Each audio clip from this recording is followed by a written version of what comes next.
Bonjour mes amis, je suis Rex Kabongo. Pour ceux qui ne me connaissent pas, je suis entrepreneur et le fondateur de Kinshasa Études des nouvelles technologies, en sigle Kinenote. Là, je voulais parler avec vous aujourd'hui sur un sujet qui est très important.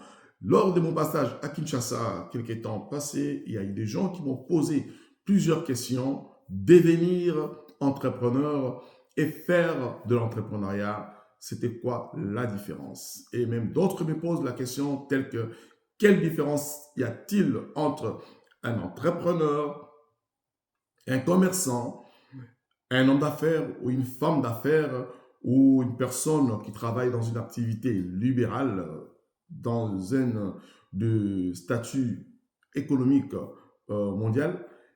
J'étais obligé de faire cette différence, mais là, j'ai répondu à certaines personnes de la manière un peu privée, mais aujourd'hui, je vais parler, expliquer cette différence. Si vous connaissez, déjà c'est bien, il faut toujours apprendre parce que nous apprenons tous les jours. Et si vous ne connaissez pas, installez-vous et là, je vais aller vous expliquer. Devenir entrepreneur, cette expression désigne l'état ou les statuts d'une personne. Elle met un accent sur un changement personnel ou professionnel. Devenir entrepreneur, c'est-à-dire vous quittez du statut de l'employé et vous voulez devenir patron de vous-même. C'est ça pour cette explication, devenir entrepreneur. Mais faites attention, cela inclut toutes les démarches nécessaires pour y arriver. Cela inclut une responsabilité juridique à votre charge, à vous, pour devenir un entrepreneur. Et vous ne pouvez pas le faire seul.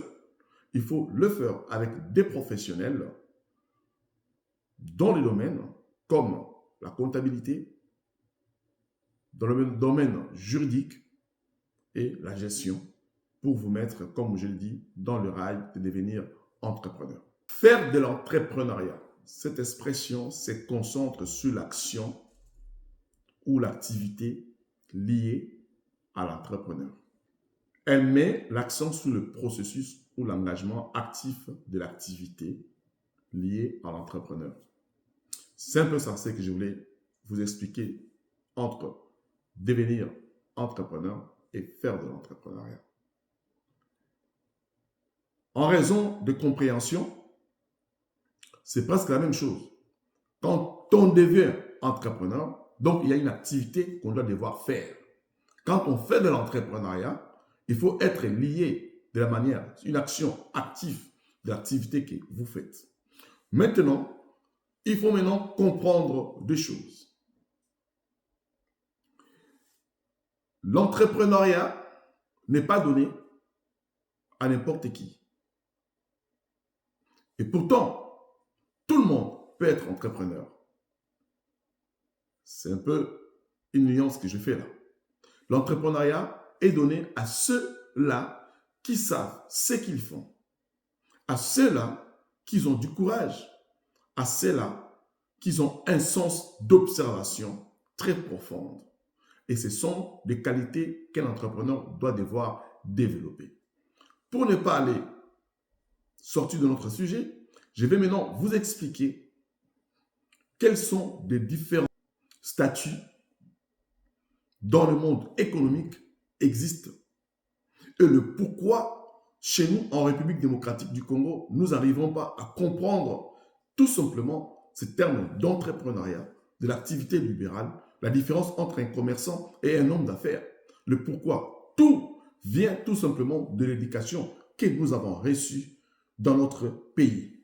La formation que nous avons reçue pour la plupart a été tout simplement de la manière capitalisme, de nous orienter tous comme des employés. C'est ça que beaucoup de gens en République démocratique du Congo, même dans le monde, et surtout en Afrique, nous fonctionnons avec cette pensée, avec cette idée capitalisme. Je vais maintenant vous expliquer. Allons-y. Je vais commencer par le plus grand statut dans le monde économique qui existe, c'est qui est employé. Vous savez, mes amis, même quand nous avons grandi, la plupart d'entre nous, nos amis, nos parents, nos frères, la société, nous poussent tous à devenir des employés. Et cependant, selon Dieu, nous avons tous une mission à accomplir l'entrepreneuriat en nous. C'est que beaucoup de gens ne comprennent pas.